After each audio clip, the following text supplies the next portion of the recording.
Welcome to another episode of Pour and Tell. This is episode 8. I'm your host, John, the cigar surgeon, here as always with my other host, Jiunn. Jiunn, what's going on this week, brother? Oh, what's going on this week?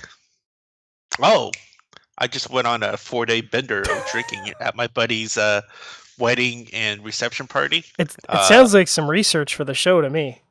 It's well, I don't think it's anything like I don't know. We don't really talk. We never talk mezcal or tequila on this show. Not yet.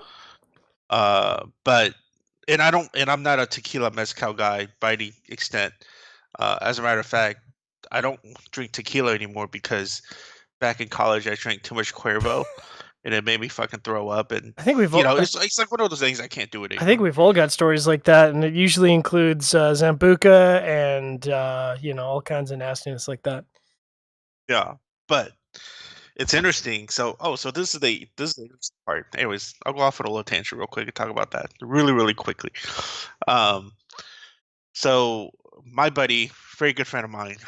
So his wife now, they're very big keto folks, like keto diet, right? So basically, like carb is your enemy. Yep. When keto is around. So they decided to have 2 signature cocktails at their reception. So it was 2 days in San Diego, and it was 2 days. Took a shoulder down to Mexico in Ensenada. They rented a big ass mansion, and we were hanging out there. It was a fucking sounds good mansion. so Anyway, far. Yeah. So the 2 signature cocktails, they decided to make one that's a variant off of like a horchata, right? So they decided to essentially infuse like your typical, soft drink horchata with mezcal. So it's like this smoky, cinnamony, milky, sweet, sugary kind of a thing. And they decided to do like 7 different variants of margaritas with different fruit syrups. All right. But the caveat to all this is they wanted to do it keto style, right? So in terms of the syrup, it had to be sugar free. Everything was sugar free, but like sometimes when you do too much sugar free stuff, like you get that little synthetic chemically-ish kind of a taste. I'm extremely sensitive to that, both in diet pop or whatever like that. No. That, and sometimes I get that flavor in infused cigars, and my palate cannot stand it. Yeah, I agree. I'm totally 100% with you. Like especially when it comes to like cigars, like infused cigars, I can't get that taste out of my mouth, right? So I really dislike smoking them for the most part because it ruins my palate. Essentially, what it does.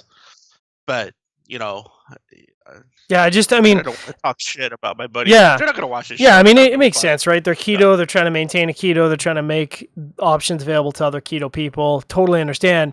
I just wish that all these artificial sweeteners didn't all taste like chemical ass. Like it's just gross. And like you said, for me, it's almost like it blocks my taste receptors. It's almost like it binds to my taste receptors, and then I can't get that flavor out of my mouth, and I just can't do it. I'd rather drink nothing, actually.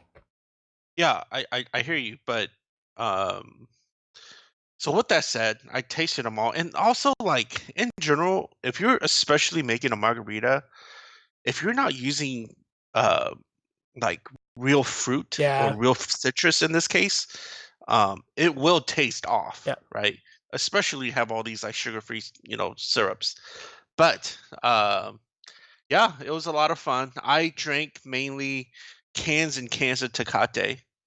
And I took what? Yeah, Tecate. I have no idea what Tecate is. No, you're gonna have to explain that to the Canadian.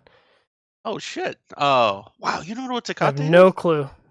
You heard of maybe like Pacifico? You've heard of like Pacifico? Yeah. It's what's that? It's a Mexican beer, right?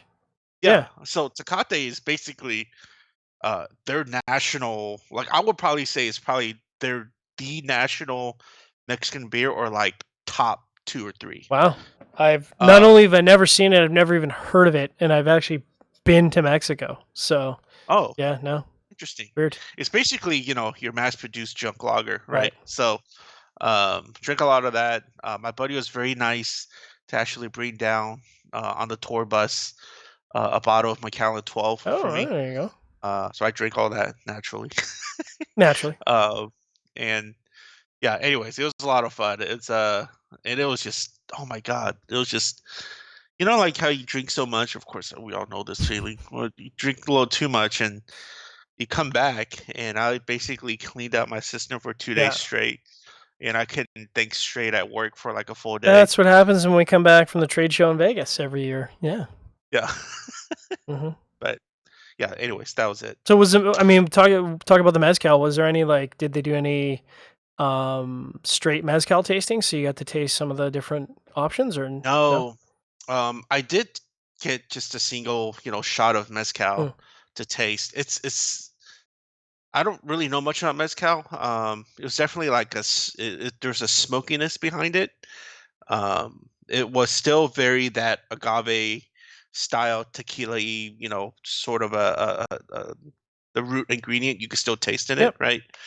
But I don't know. I wasn't a fan, man. Like I just don't. I can't get behind tequila, and I've had some of that tequila out there in which it was the higher end stuff, and some of the higher mezcals as well, because my buddy had it. And it's just not my style. I guess That's I fair. could say. I mean, stuff like, for instance, like cognac is not my style because I rather do like grain focused spirits as compared to like you know like fruit focused. So Yeah, that's fair. I mean, I used to absolutely despise tequila for much of the same reasons you explained in the lead up of the show. Is that no good decisions ever started or ended with tequila. But my wife and I were in Mexico for a wedding, and we did a tour of a distillery, and it was a mezcal distillery, or and it was like as craft gets. Like it was in the hillside, just a small little two still operation, and the guy was obviously super passionate about what he was doing, and everything about it. Like if you told me it was some random name of spirit that I've never heard of, I would have believed you because there was, to me, no corollary to tequila. Like it didn't taste like tequila, it didn't smell like tequila. mhm, Um, so yeah, I mean, it turned me around on what tequila should be. I mean, be kind of the equivalent of is everybody's been drinking, Old Weller. Old Weller's a bad example. I'm trying to think of like a really low end Scotch whiskey, and then someone poured you a Macallan 20, and it's like, oh, this is not the same thing at all. And that's what's mm, happened is this Jose Cuerva crap has been on the market, and that's what everyone's associated with tequila. And I think it's essentially ruined tequila, like it's destroyed the tequila market. yeah, But yeah. But there's definitely folks that are really into this oh yeah, stuff. I just it's just not our cup of tea. Basically, is how to best put it. But there's fantastic variants of tequila out there, I'm sure. hey man, there's people out there that don't like IPAs. That's everyone's taste is Yep. subjective. No. So speaking of that, I had some great tastings the last couple weeks. I try to kind of keep the show on the back of my mind doing some of these tastings because it's research.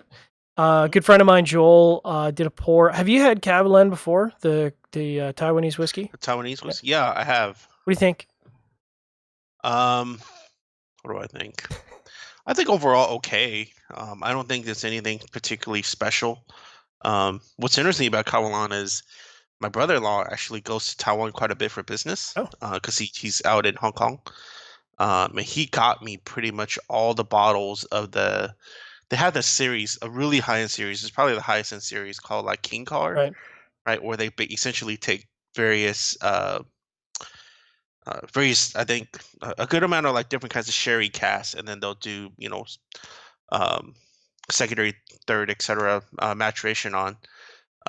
They're very good, but I never felt like Kowloon was something in which I thought it was amazing. Mm. But it's certainly a grade above what's average out there.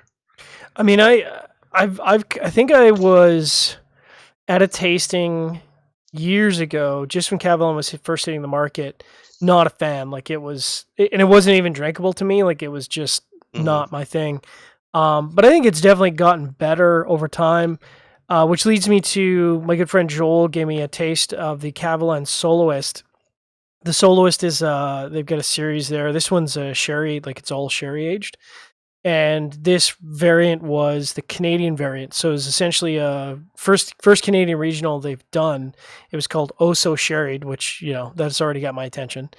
The normal Soloist is 57.8%. The Canadian version is 58.6, and it's single cask strength.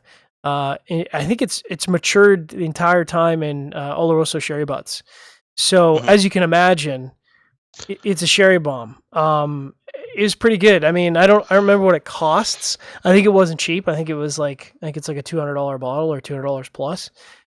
Which for a no age statement, I mean, that's where you kind of get into like, well, I could get this for this, I could get this for this. Hmm. But again, it's one of those things where it's a unique product. It doesn't taste like Glendronach. It doesn't taste like whatever. It doesn't taste like Glenrothes. I enjoyed it. I mean, I thought it was pretty spectacular. I would definitely taste that again, and it kind of shows to me how far Kavalan has come from when I tasted them years ago, where I wouldn't have tasted it again based on that experience. But Yeah, I actually have a bottle of the Soloist sherry cask finish. I picked it up, geez, at duty free at actually in Taipei, Taiwan International Airport, like 7 8 years ago. wow, And honestly, dude, that is one bottle. You know how you have certain bottles in your collection, like you buy because like, oh, I'll try this out. Mood swings right. I'm at duty free. It's good price, la da da. And then you buy it, and then you take it home, and you start taking that first initial sip right out of the bottle, right? No decanting whatsoever. And you're like, I don't like it. And then you come visit it, and a few months later, you're like, I still don't like it. And then I still feel like this after like 6 7 years. I don't think it's getting any better. And I was like, I don't know if I should. I don't know. I don't know. Maybe I should make cocktails with it. That's fair. Like you said, I think the older spirit versus where it is now, it's Hmm. pretty staunchly changed. I did a bunch of beer because I love beer. So I actually had it'll be up for review next week. It's called Parting Kiss Bourbon Barrel Aged. Um, it's a bourbon barrel aged ale. So I mean, I kind of went into it going, man, like I love bourbon barrel aged, but I mean, every time you bourbon barrel age something, it's bourbon. Like you taste bourbon. That's what kind of the Yeah. dominant character. And I have to say, like, I don't know if they just managed either the like what fill it was, maybe it's like a third or fourth fill, or maybe they just didn't put in there for long.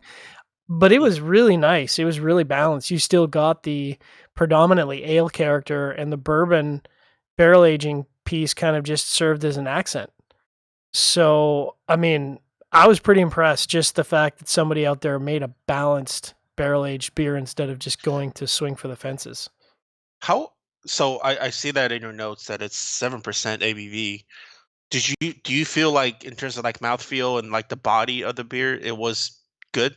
Yeah, it didn't have that I don't know how to describe it. There's a boozy, syrupy nature to bourbon barrel aged stuff, and I mean, Right. it just dominates the palate. Which, if you're doing a big stout, that's fine because that kind of comes with the territory. But for an ale, I was like, man, I went into it. I'm like, I really hope this is not going to be bourbon forward, syrupy forward, because it's going to destroy the ale. And it wasn't. Like I would say at most, the bourbon character was the sort of middle of the palate, if not like Hmm. the end of the middle of the palate. So Yeah. yeah, really, really good job, I think. This sounds really good. I mean, especially the bourbon barrel aged beers in America that they kind of pump out, like what most like you know uh fitting of what Americans do to most good things out there.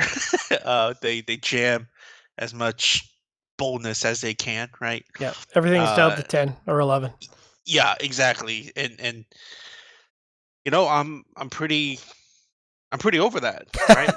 I was actually never really into it. The times that I was really into those like freaking big ass 14 15% barrel aged beers, I feel like it was because it was something that was really unique.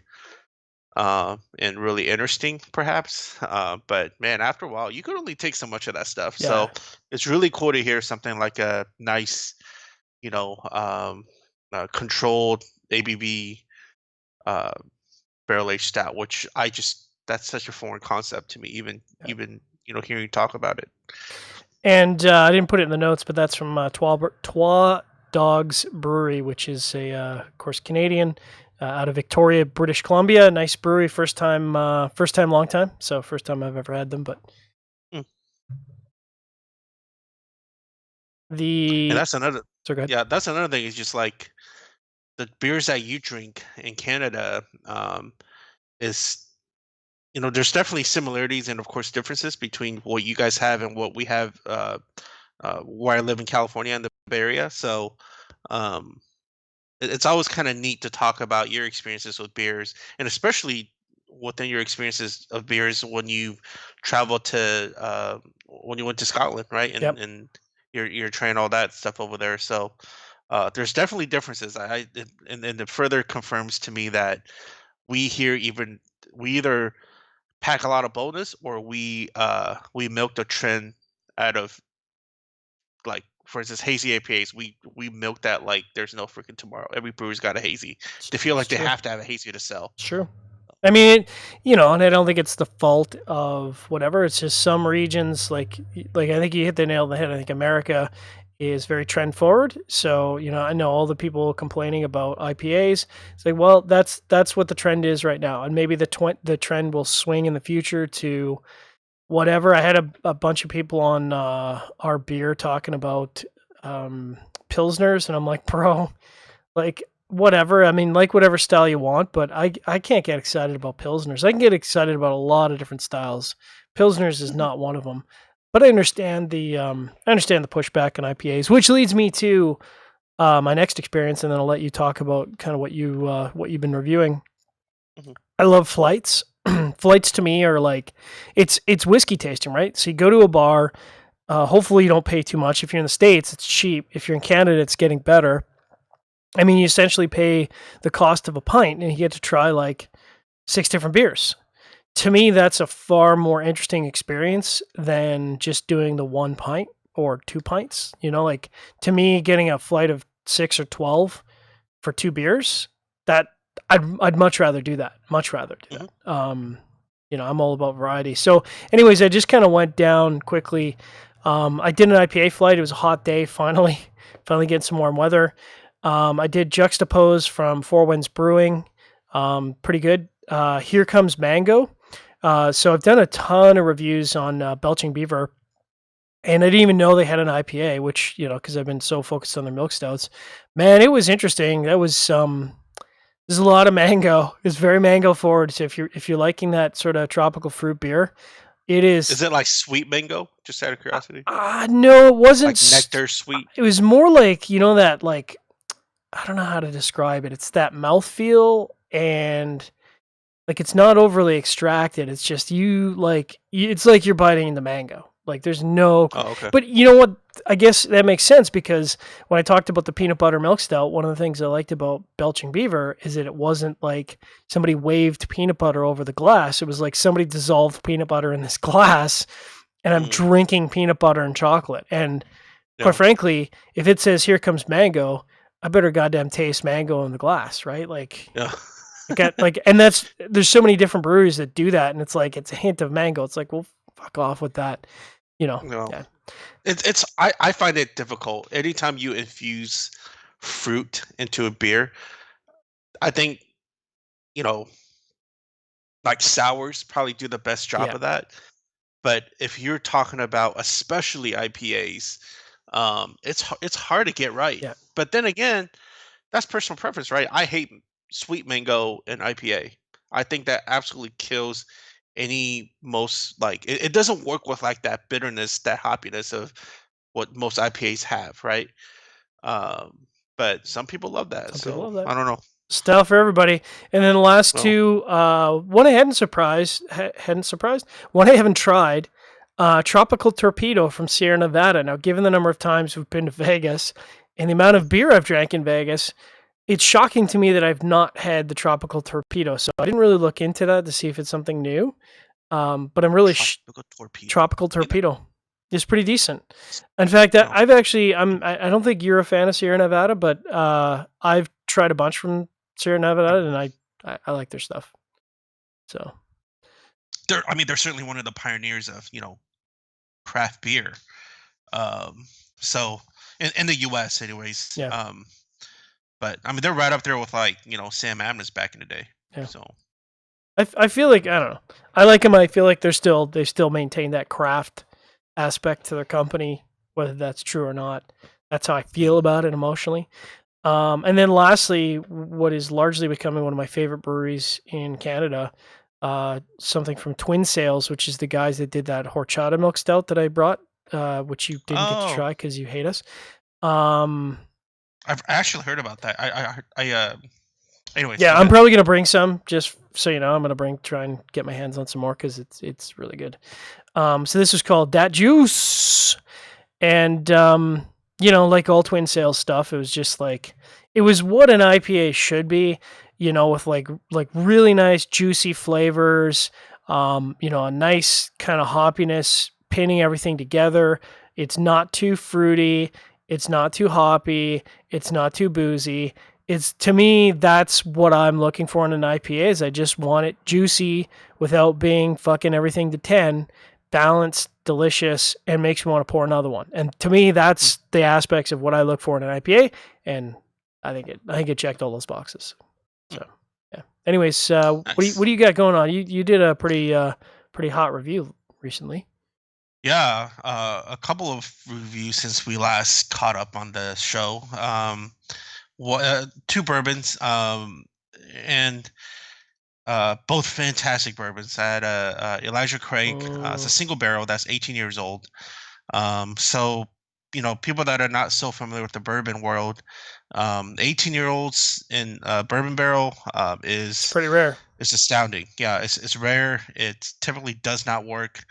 I mean, you're throwing in these new charred, oak barrels, so and then you're also having it in warehouses that typically fluctuate very drastically seasonally.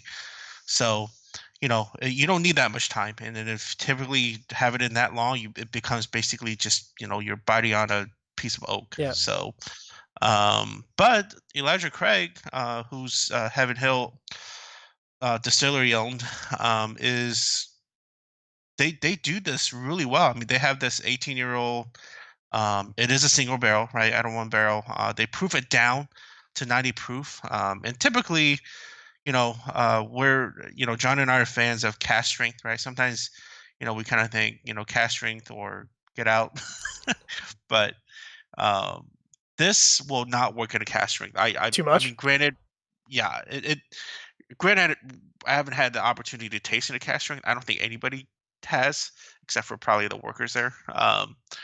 But it will not taste as developed, balanced, nuanced as this 90 proof down to the 90 proof. So um this particular bottling was from 2017 that I bought. It's within both of these reviews I did.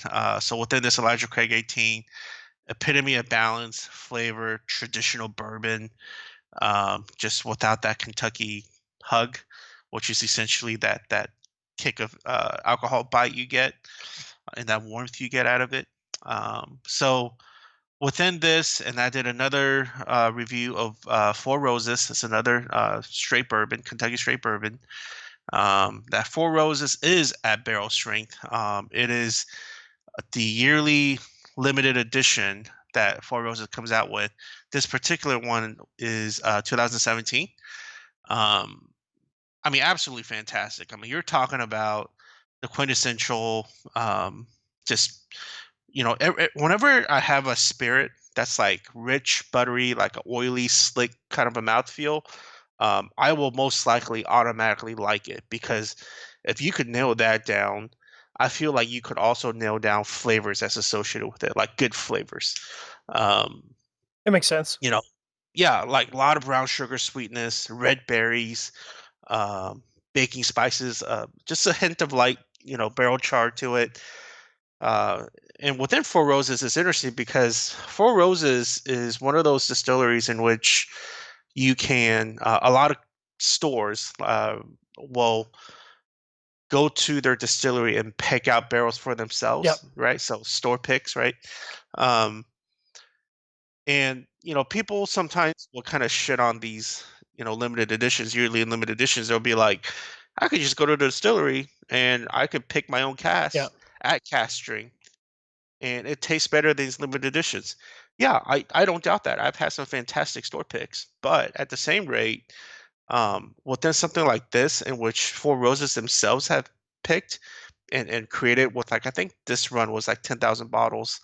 Um, this I know will be consistently good within each bottle, Yeah. right? I don't need to go out and chase, mom and pop store in freaking, I don't know, Batch Texas. 4, barrel 17 from such and such. Yeah.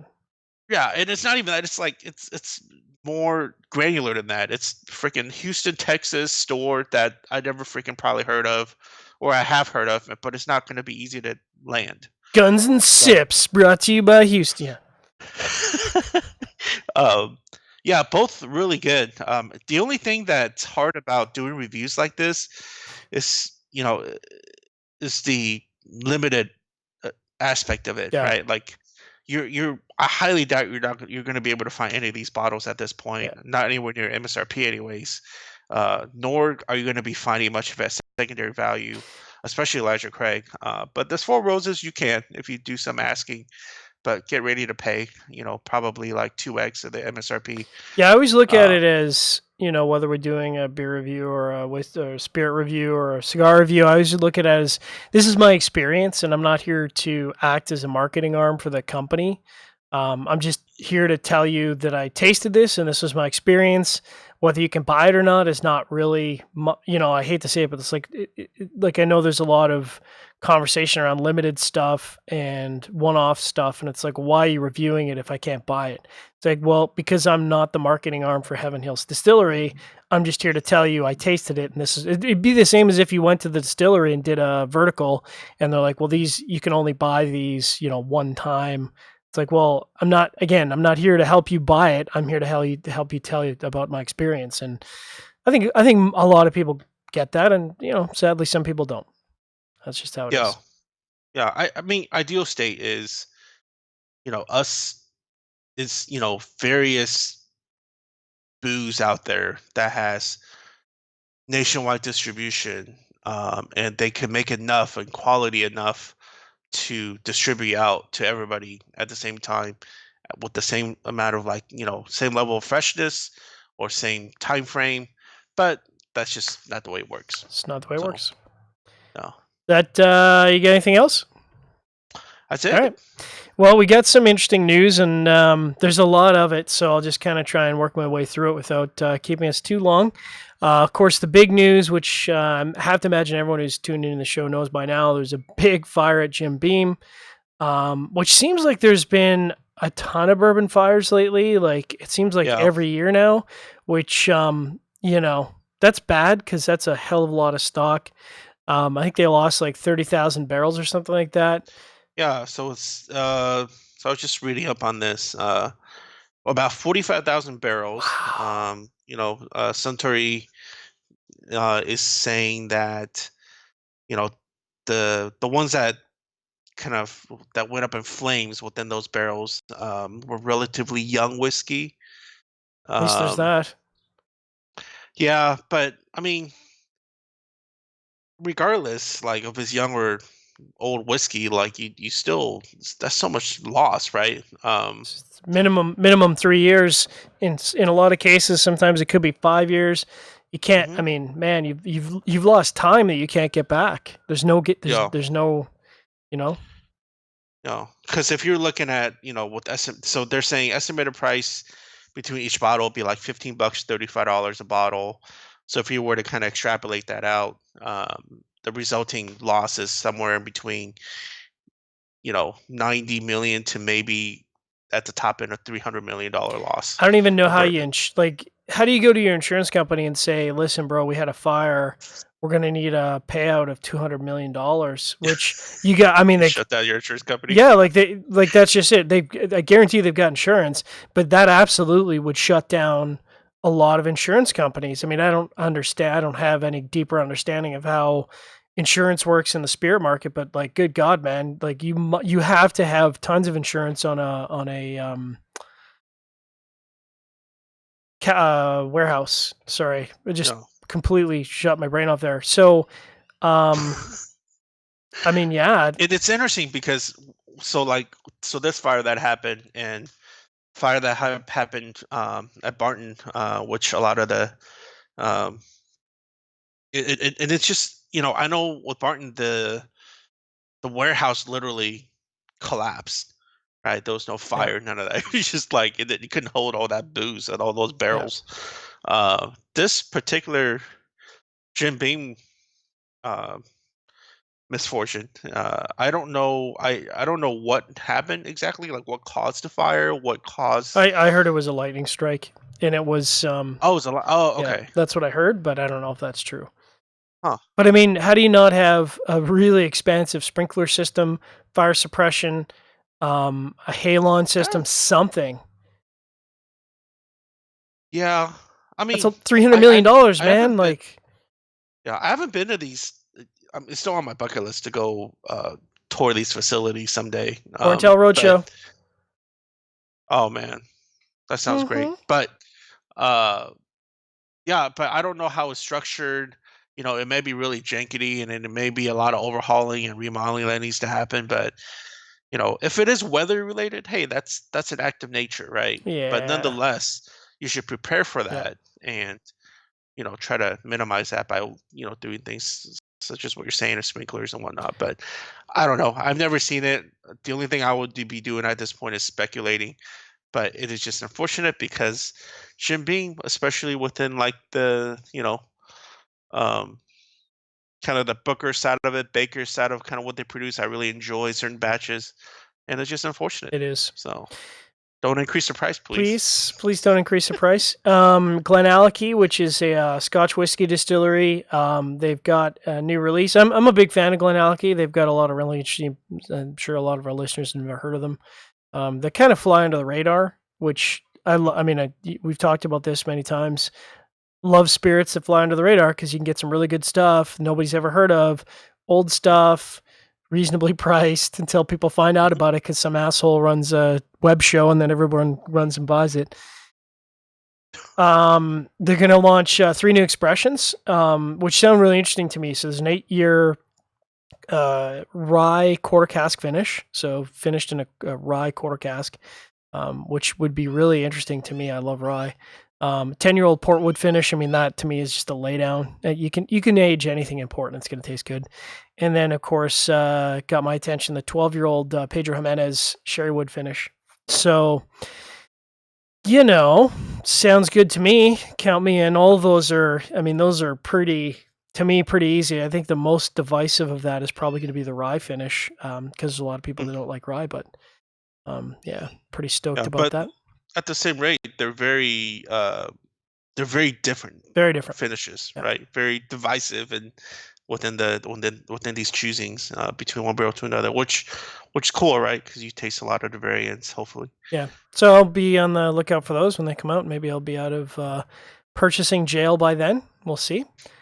Who knows? Last but not least, this week, kind of exciting news. So we talked, I think it was last show or the show before, we talked about some new distilleries opening in Dublin. Well, I guess Scotland is feeling sad, or they're feeling like Dublin, Ireland is starting to move past them. I don't know. But they've opened the first distillery in Edinburgh for almost 100 years. So that's kind of cool. Obviously, like any distillery, it's going to take them a minimum of 3 years to get released to production. But they're going to have, of course, they know how to do stuff in Scotland, especially in Edinburgh when it comes to tours. So it's going to be entirely tour focused, guided tours, flavor experiences, talking about the craft of whiskey distilling, all that stuff. So that's kind of cool. I think they said the last distillery was closed in 1925. And I can't imagine that it's cheap, especially especially in central Edinburgh. Like it's one of the 2-3 major centers. So I don't know how the finances of that work out. I mean, obviously, there's a reason why people don't have distilleries in large cities anymore because there's a lot of costs and hassles that go along with that. But hey, man, it's cool. If you're in Edinburgh, you can do a pop by and do a little tour, which I think is kind of cool. Man, I wish all this stuff was near me. Right? Yeah. I mean, this is very far, right? It's one thing to say, I like to go to the Bourbon Trail, but it's a whole different thing to be like, I want to go to Ireland. Anyways. Oh, now the one thing I didn't mention, which I probably should, is that the name of it. That's kind of important to all people out there. Like, yeah, that's great, Surgeon, but what's the name? It's a Holyrood Distillery, which does sound like a very Scottish name. Holyrood Distillery. So if you're in Scotland, if you're in Edinburgh, check it out. Sounds cool. That's all I got this week. You got any libation news? I know you're on a schedule today, so. No. Cool. The only libation news is, so John and I, we are going to, there it is. Well, later on, and Aaron. Probably when this is airing, actually. Yeah. So we'll be at the Rocky Mountain Cigar Festival in late August, third week of August, I believe. Yep. So when we go there, we're gonna certainly try a lot of different beers, a lot of different spirits as well, I imagine. I will be bringing my notebook like a huge fucking nerd to take notes when we're out drinking beer. I'm going to be taking notes. Not because, I'm so committed to the show, but more specifically because I like to look back and go like, what was that beer I had? What were the notes? Because I mean, the whole reason I started doing reviews in the first place was because I couldn't remember what I was tasting when I looked back. So I'm pretty stoked, man. In Colorado's got so fantastic world-class beer. So much beer. Yeah, so and that'll be absolutely amazing. And plus we'll be with our cigar friends. Maybe so we'll definitely talk about all that stuff when we get back from it. Maybe post some stuff while we're there. Maybe have some guests on. Who knows? Yeah. So I know we're going to be polluted the entire time. That's going to be a stone cold fact. I should have taken the next day off from work. But yeah. Anyways, that's all we got this week in Pour and Tell. So tip a glass. We'll see you in 2 weeks. Thanks for checking out the show. And as we always say, if you want to reach out to us, you can go to developingpalates.com. You can drop a comment on YouTube, or you can shoot us an email. All our email addresses are on developingpalates.com. Thanks for checking out the show.